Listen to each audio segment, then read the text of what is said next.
Much more than just a mask, friends. This priceless doll was touched by the Imperatrix's own hand and received her blessing. See how she smiles down on you all, her beloved citizens gathered before her. Now, watch her expression carefully. Beren slid his hand in front of the small mannequin he was holding up, concealing it from view for the briefest of moments, just long enough to swap it with its near-identical twin. The crowd gasped as the new mannequin came into view, utterly unaware of the mountebank's art. See? Now she looks down with stern disapproval. What could have changed her demeanour? There must be one among you with unvirtuous thoughts. Someone has displeased the Empress. Heads in the crowd swiveled left and right, seeking to find the miscreant who has offended the tiny Imperatrix, but not revealed themselves. For less than a crown, you could own this miraculous replica, touched with the very same magic that imbues the frieze itself. He turned and gesticulated boldly to draw the crowd's attention to the great work. Right on cue, there were more gasps of astonishment. Beren had a pretty fair idea of what half of them were seeing right now. It worked every time. Tell people that someone was thinking unvirtuous thoughts, and then get them all to look up at the frieze. It was a better bet than backing a greyhound hopped up on bite that half a dozen of them would be seeing the Empress of Flowers glowering at them. And boy, could she glower. Even with his back to the frieze, it felt like those eyes were boring into his skull. He rubbed the back of his head self-consciously and tried to ignore it. Now, this is a unique replica, so I can't let it go cheap. Just think of how you could benefit from having the insight and wisdom of the Imperatrix in your own business. So, who'll give me 6 rings for it? A hand at the back shot up. An excellent start. 6 rings to the gentleman in the fine purple and gold Waffenrock. Now, do I hear 7 rings? On the second night of the summer solstice, Lisabetta Giacomi von Holberg, the Imperatrix, and Yuha, the cave spider, the Imperial Magus, disappeared. By all accounts, they retired for the evening shortly after midnight, but by the morning there was no sign of either of them. No one saw them leave their quarters, and no one has seen hide or hair of them since. The magistrates are conducting an investigation into the disappearance to try to establish the cause. Rumours are rife, but there are few publicly revealed facts at present. The one thing that is known for certain is that the egregores of both the League and Varushka have confirmed that they can no longer sense either the Imperial Magus or the throne, and neither can the egregores of any other Imperial nations. That could mean that either or both are dead, but it could also simply be that their bond to their respective nations has been broken. No one can yet say for sure what their final fate may be, but there is growing concern in some parts of the Empire. Will the plan to fortify the territories of the Bay of Katasar be completed without an empress to pay for it? The throne was a staunch supporter of the Urizen military, who now will champion their cause to the Empire when they are threatened on 2 fronts. The biggest concern comes from the Mournwald. The Imperatrix enjoyed unexpected popularity here, with a widespread view that her involvement was pivotal in the development and fortification of Morn following the rout of the Jotun. Crucially, many common marchers regarded the throne as the last line of defence, protecting them from the depredations of the military council. How long will curses like rivers run red remain interdicted if she is gone? After careful deliberation, the Constitutional Court have confirmed that both the throne and the Magus must legally considered to be either dead or to have resigned their positions. Whilst their friends and allies hope that both Lisabetta and Yuha will yet be found alive, the fact that their connections to their nation's egregore is broken, and they are not connected to any other imperial egregore, means that, legally speaking, neither individual is considered to be a living citizen of the Empire. In simple terms, either they are dead or something has happened that has caused them to cease to be imperial citizens. In either case, they're not eligible to hold any imperial title. The court are at pains to emphasize that this ruling is not reversible even if either individual returned. In both cases, their tenures as throne and imperial magus have come to an end. If either person returned to the Empire, then they would have no claim on the titles that they formerly held. They could only resume these positions if legally elected to them once more. As such, both the titles of Imperial Magus and the throne are now vacant and may be elected as normal.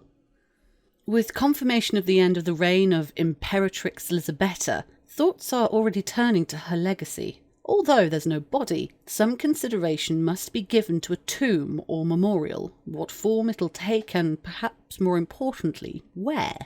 At the same time, the Synod has an opportunity to address the matter of the Empress's reign and her legacy, with an opportunity to remind the citizens of the Empire of the most important achievement of the last few years. Finally, the Constitutional Court have considered a number of issues arising from the rule of the Imperatrix and issued guidance on these matters going forwards.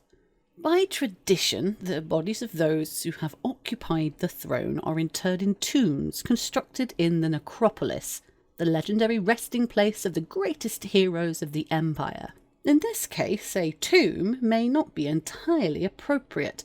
There's no body, and indeed it remains a distinct possibility that the Imperatrix and her consort still live. This is not the first time a throne has disappeared without trace, however. Empress Marika walked into Sedania in 234 YE. Her reign is memorialized by a trio of white granite pillars in the ancient highborn city of the dead. It is customary when a throne dies to argue about how and where they should be memorialized. Although the overwhelming majority of thrones have a tomb or memorial to commemorate their life in the necropolis, this is a tradition, not a legal requirement. The legal path is for the Imperial Senate to commission a folly, whose size and grandeur befits the great achievements of the throne. The amount of white granite planned, as well as the location, would normally be stated in the Senate motion, although it's not strictly legally necessary to do so, and in recent times the Senate is often indifferent to such matters. Whichever senator raises the motion will get to determine the design of the tomb or memorial, along with any other necessary details which have been omitted. Perhaps more crucial than the size, which often comes down to a question of cost and who will foot the bill, is the location. The first instinct of many citizens is to demand that the throne be buried in their home nation. In this case, many League citizens see the Imperatrix as one of their own and take the view that now is the time for them to come home. It is undeniable that the Empress enjoyed a close relationship with her home city of Holberg, and some of the inhabitants of the city are keen to see her remembered there. Katarzyna von Karstein, the famous architect who designed the Holberg Park, has offered to design a great park built around a beautiful white stone pavilion, befitting a throne that was crowned the Empress of Flowers. The plan is ambitious, however, requiring 50 wains of weirwood and 25 wains of white granite. It would need a Senate commission, but the labour costs would be provided by patriotic volunteers from Holberg and Dorn. On consideration, however, many people come to the conclusion that the necropolis is the right place for the memorial. It is not simply a matter of tradition, though that's important. Not just emperors and empresses are interred here. The city is the resting place of many of the Empire's greatest heroes. Those who take pilgrimage to Bastion usually try to visit the necropolis so that they gaze upon the final resting place of the most inspiring figures in imperial legend and history. It is an extraordinary honour for any citizen of the Empire to end their days here. It demonstrates unequivocally that your deeds have marked you out as one of the greatest and most virtuous human beings who's ever lived. It is, of course, understandable that the people of Holberg would want the Imperatrix's tomb to be in the city, but do they really want to deny one of the greatest human beings who ever lived the honour of being memorialised alongside their peers. The Custodes Clavium have offered to design an impressive tower fashioned entirely from 50 wains of white granite. The tower's appearance would be elegant but defensible, a nod to the great achievement of the Empress in fortifying the southern territories of the Empire. It would rise up to tower over the city, allowing those who climbed the 189 steps to share some portion of her great vision. It would need a Senate motion, 50 wains of white granite, and 100 crowns to construct. But the efforts of the Custodes means that this work would not count as one of the 12 commissions that the civil service can support each summit. Of course, there is no limit on how many memorials might be constructed in her memory, but tradition dictates that the Imperial Senate be responsible for choosing a single location for the official memorial. As recent events with Empress Britta showed, attempts to split the honour between multiple locations produce only confusion and disappointment for all parties. The first act of the Imperatrix after her election in spring 380 YE was the establishment of the Imperial Offices.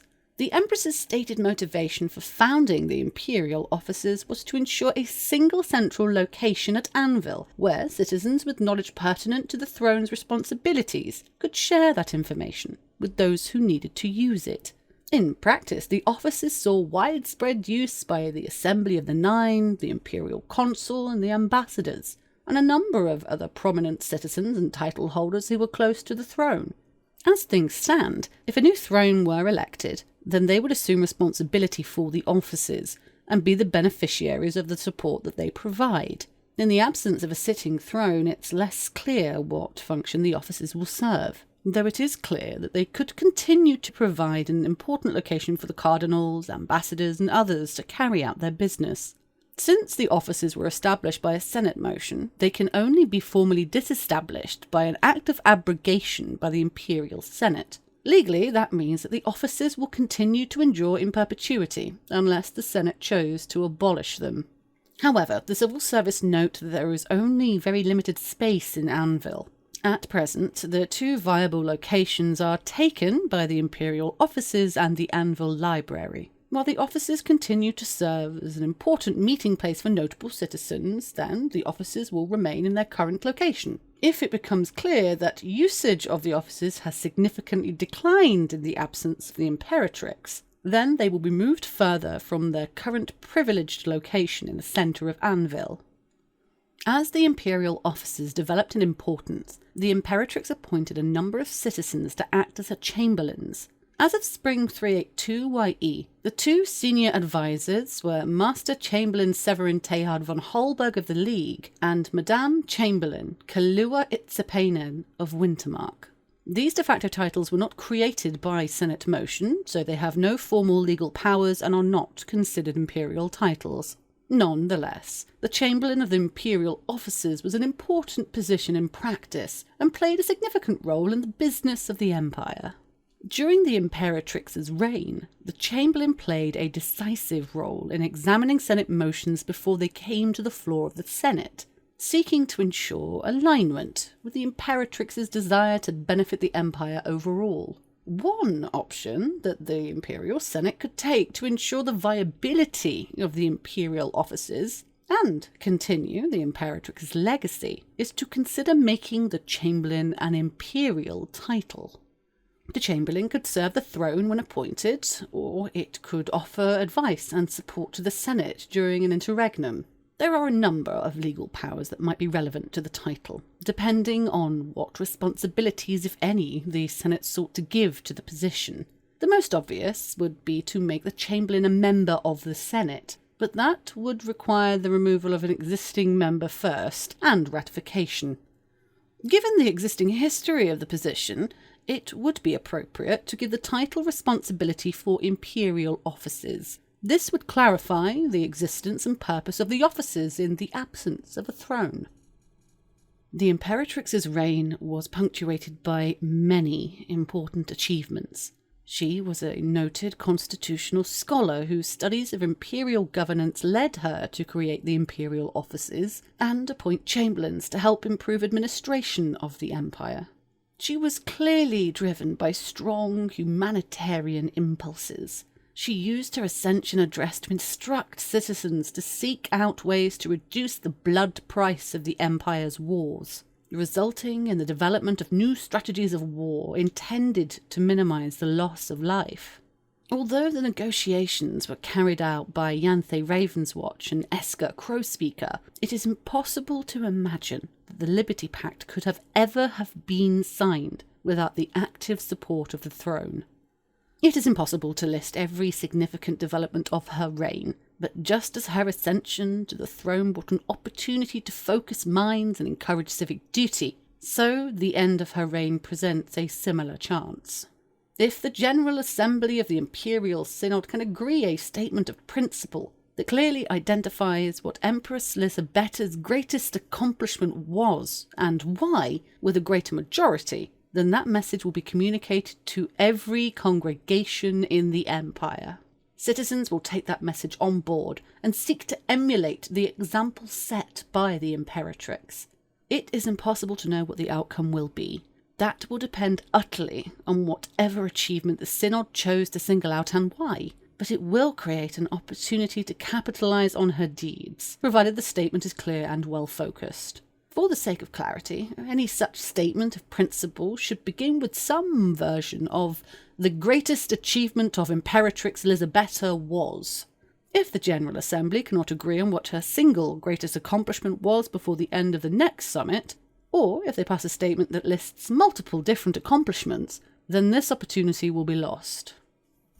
As one of her last acts, the Empress granted the right to address the Empire to Gabriel Barossa, the General of the Wolves of War. However, shortly before she disappeared, she submitted a judgment to the Assembly of the Nine, which was passed with a great majority. In the judgment, the Empress asked citizens to consider undertaking a pilgrimage, either physical, mental, or spiritual. As with any statement of principle that passes the Assembly of Nine with a greater majority, the wording was communicated to every congregation in the Empire. As a result, many people are already referring to the judgment as her final address. This judgment, this final address, has created a renewed interest in pilgrimage among the most virtuous citizens of the Empire. Of course, the subject is already of great interest in Highguard, where the creation of the Grey Pilgrims has seen a great swathe of highborn citizens commit themselves to a lifetime of pilgrimage on the Trods. But the words of the Empress invoke interest across the Empire. People are inspired by the idea of seeking new insights to give new considerations to the notion of a pilgrimage that is more than a simple physical journey. Many of those who have been moved by the Empress's final words will find inspiration on their own, but there is an opportunity for the General Assembly or the Assembly of the Nine to endorse up to 3 mandates to provide a focus for the interest of the pilgrims. If the Synod can find a mandate whose goal suitably embodies the ideals outlined in the final address, then that will rally people in support of the outlined goal. Whatever happens, the Synod must be decisive. A mandate will only be effective if it is passed at the forthcoming summit and then endorsed immediately afterwards. Otherwise, the opportunity will be lost. One suggestion the civil service have examined is to focus the efforts of those pilgrims who seek a mental journey designed to bring insight and new understanding. The suggestion reads thusly: the Imperatrix called on all her subjects to consider undertaking a pilgrimage, either physical, mental, or spiritual. We send this priest with 50 liao to urge every citizen who is able to devote themselves to a pilgrimage of investigation and study to discover what we can about this named subject. That mandate would encourage all citizens to consider the idea of a mental pilgrimage by devoting themselves to do everything they can to look into the named subject. Pilgrims would seek out age texts and study historical records looking for new insight and knowledge. The cumulative impact of this effort would be equivalent to a single piece of historical research. The results would be compiled and presented to the named priest who spread the mandate before being widely published. While it might be appealing to encourage people to walk the Trods as the Navarre do, the rebuke of the Grey Pilgrims encouraged by the Synod means that there is little interest in joining the fight against the Valorn at present. But the Pilgrims could be encouraged to travel to the farthest reaches of the Empire and even beyond, in search of inspiration. The suggestion for this mandate reads thusly: the Imperatrix called on all her subjects to consider undertaking a pilgrimage, either physical, mental, or spiritual. We send this priest with 50 liao to urge every citizen who is able to devote themselves to a pilgrimage of travel and exploration, following the trods to a named territory. This mandate would encourage pilgrims to travel the trods to one of the far-flung territories on the edge of the Empire and potentially beyond. If the synod named one of the threatened territories on the Empire's periphery, then the pilgrims would travel there. While such a journey would be dangerous, those pilgrims who returned would inevitably bring valuable information of use to the military council. The existence of any opportunity would be published widely, with any specific details compiled and presented to the named priest who spread the mandate. Any territory that was in conflict could be picked, even if it's not controlled by the Empire, provided that the territory has an active trod network. An obvious alternative, however, would be to send pilgrims to the holy city of Timoj in Sumar. This is much more risky. These pilgrims would be exposed to the powerful faith of the Sumar people. At the very least, this would present an opportunity for the faithful of the Empire and the faithful of Sumar to mingle, and could in theory lead to an increased understanding, or perhaps a disastrous deterioration of the current situation. It's impossible to say for sure. A further alternative is that proposed as part of the appraisal prepared by Graciana y Lopez y Guerra, detailed as part of the 5-year plan to encourage the faithful to use the trod to perform extended pilgrimage. Perhaps the most difficult journey is that of the soul. The path of wisdom holds great appeal to those that can complete the journey, but many struggle to find the way. Rather than nominate a single destination, the Office of the Tribune has studied the impact of encouraging citizens to embrace the idea of revelation and the guidance of the Synod as they seek the path of wisdom. The suggestion for the mandate reads thusly: the Imperatrix called on all her subjects to consider undertaking a pilgrimage, either physical, mental, or spiritual. We send this priest with 50 liao to urge every citizen who is able to commit themselves to a pilgrimage of devotion and revelation found in the mandates endorsed by the Synod. This mandate would urge people to embrace the mandates issued by the Imperial Synod, encouraging people to seek virtue and revelation by devoting themselves to those ideals that engage their soul. If this were endorsed, this mandate would make it easier for the Imperial Synod to pass mandates in the coming season, as congregants would be more eager to seek a spiritual pilgrimage in the pursuit of the ideals of the mandate. As a result, any new mandate endorsed in the following season would only require a lesser majority to pass. The Imperial Synod can pass one mandate for each of the 3 possible journeys, in line with the ideals of the Imperatrix's final address. This would be one physical pilgrimage, one mental, and one spiritual. Thus, these mandates do not compete with each other. It is possible to pass and benefit from all of them. The possibilities previously mentioned represent the most useful options that the Tribune's office has been able to identify.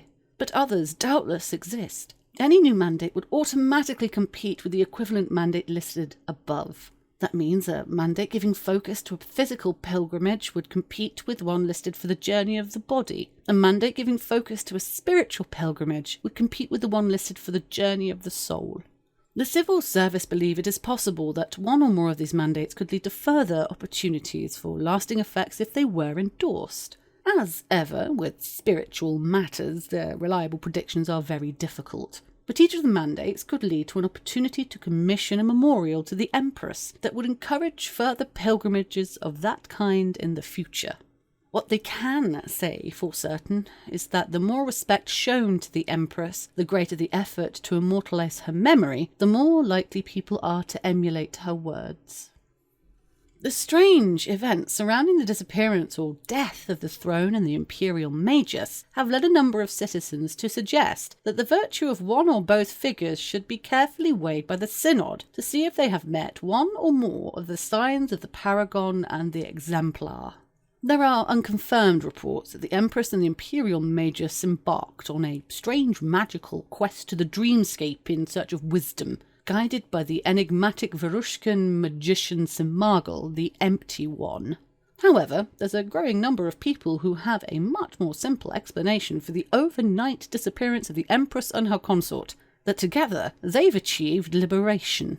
Liberation is one of the signs of the paragons. It's an indication that an individual is so virtuous that they transcended the labyrinth completely. The virtuous souls of true paragons are able to navigate the labyrinth of ages and depart it. Some claim this enlightenment allows them to enter the presence of the Creator. Others that they move on to a higher form of existence in the heavens or another world. Evidence for this normally takes decades to accrue, as it relies on no other mortal receiving a past life vision of themselves as the liberated soul. However, liberation can take a more immediate form, bodily ascension, where a paragon attains liberation whilst alive and simply disappears. Aldonis de Salvos is probably the most famous soul to ever ascend in this way. It is notable that he was a League citizen who was famed for his towering ambition and enormous political influence, not unlike Empress Lisabetta. The strange disappearance of the throne and her consort are far from the only signs that something is afoot. The frieze of flowers is an awe-inspiring work of art created to celebrate the coronation of the Imperatrix. The central part of the frieze depicts the Empress triumphant, with a backdrop showing the rebuilt walls of Holberg and surrounded by symbols associated with her early life. But something strange has happened to the frieze. The Empress is still depicted at the centre in all her glory, but now it is rare to find two people who agree on her countenance. Some claim to see the Imperatrix smiling down at them benignly, raising their spirits and encouraging them to virtue. But others are adamant that the frieze now depicts the Empress frowning or dismayed, as if troubled by something, causing them to doubt themselves. A few people even say that the Empress's expression seems to change depending on what they're thinking about at the time. At first, people are excited to imagine that the frieze somehow reflects the Empress's state of mind, but it seems the truth is more complicated than that somehow. It is now common for two different people who view the frieze to see a different expression portrayed there, even when they're looking at the image at the same time. Unscrupulous mountebanks are already suggesting that the Empress's expression is an indication of whether a person who views it is fated for weal or woe. For a pair of rings, they're inviting visitors to tell them their troubles, so that they can advise them on how to best interpret the Empress's expression. While nobody approves of such charlatanry, the frieze is still drawing crowds of eager visitors, keen to witness this new miracle and ponder what it might portend. Nor is the Empress alone. Some who viewed the frieze say there's further evidence of some miraculous provenance at work. They claim that there is a new figure visible on the battlements of Holberg, a horned man in a familiar heavy robe, leaning on a staff. Some who've studied the frieze believe this figure to be none other than Yuha the Cave Spider, Imperial Magus and husband of the Imperatrix. It is difficult to make the figure out, and even more difficult to prove that they were not always a part of the frieze, but the belief that this is somehow representative of Yuha watching over and supporting his beloved wife is gaining traction. If the General Assembly or the Assembly of Nine passes a statement of recognition indicating that Empress Lisabetta and or her consort, the Imperial Magus Yuha, have achieved ascension, or that the frieze of flowers represents a clear miracle, then this will provide great encouragement to her followers and supporters across the Empire. The news that the Imperatrix is well on the way to being declared a paragon would embolden her supporters and all those who wish to follow in her footsteps. As ever with such things, it is difficult to be certain what the effects would be, but there would be at least one opportunity to endorse a mandate to capture the benefits of such enthusiasm and devotion for the betterment of the Empire, providing it is passed at the coming summit. The Synod would need to act swiftly to get control of events in this way, otherwise the opportunity will be lost. These effects will be even stronger if the Imperial Synod agrees that both events constitute one of the signs of the paragon. The most traditional use of an imperial favour was either to provide an extraordinary gift to reward a loyal follower, or else to purchase the loyalty of a political rival at a crucial moment. Such a favour would be very explicit on which power of the throne could be invoked, and would be jealously guarded by their owner. In the right circumstances, an imperial favour can be virtually priceless. The Imperatrix pioneered an imaginative new use of imperial favours, employing them frequently throughout her reign to allow her closest associates to act in her absence. In private correspondence with the throne, Magistrate Abraham was frank that he considered this use of favours to be tantamount to circumventing the constitutional restrictions prohibiting the throne from employing a proxy. Despite taking this view, the court did not rule against the practice, and instead issued guidance intended to make it easier for the throne's chosen delegates to speak for her. The Speaker for the Senate and the Herald of the Council were advised that the bearer of a favour that granted an appropriate power of the throne should be considered a member of the Senate or the Council respectively. This guidance represented a significant extension from established practice for an imperial favour. Previously, the Speaker for the Senate would allow the bearer of a favour to exercise their right to use the favour via a Senate announcement or an address. This new guidance was not simply to make it easier for the throne to deploy her chosen spokespeople to act. It was done to minimise the burden on the civil service, so that the magistrate's office would not have to go through the time-consuming and expensive process of validating an imperial favour each time the Empress wished to send a delegate to speak on her behalf, in either the Senate or the Military Council. In light of the disappearance of the Imperatrix, the Constitutional Court has been forced to re-evaluate the guidance they previously issued to the civil service, and have frankly admitted that their previous ruling was in error. While the practice of allowing the bearer of Lisabetta's favour to enter the chamber was reasonable during her reign, it did not provide sufficient constitutional safeguards for the use of an imperial favour once there was no throne present. As a result, the court have issued the civil service with a new guidance on the use of the imperial favour. If the bearer wishes to act as a member of the Imperial Senate or as a member of the Military Council, then that action should be considered to be a use of the favour, which will no longer be valid afterwards. This means the previous guidance on the use of a favour will apply henceforth, so using a favour to gain the benefits of a member of the Imperial Senate or Military Council will constitute using the favour. If the bearer wishes to use the favour to make an appropriate announcement, such as Hand of the Chancellor or a declaration of war, then they should speak to the Speaker to get the announcement added to the agenda as normal. To use a power such as a veto, either in the Military Council or the Imperial Senate, the bearer would simply have to be present in the Council chamber or in the viewing chamber, and call out to the civil service that they have a favour and wish to use it. This guidance does not affect the use of the favour at the summer solstice. The favour remains valid until it is used as outlined above.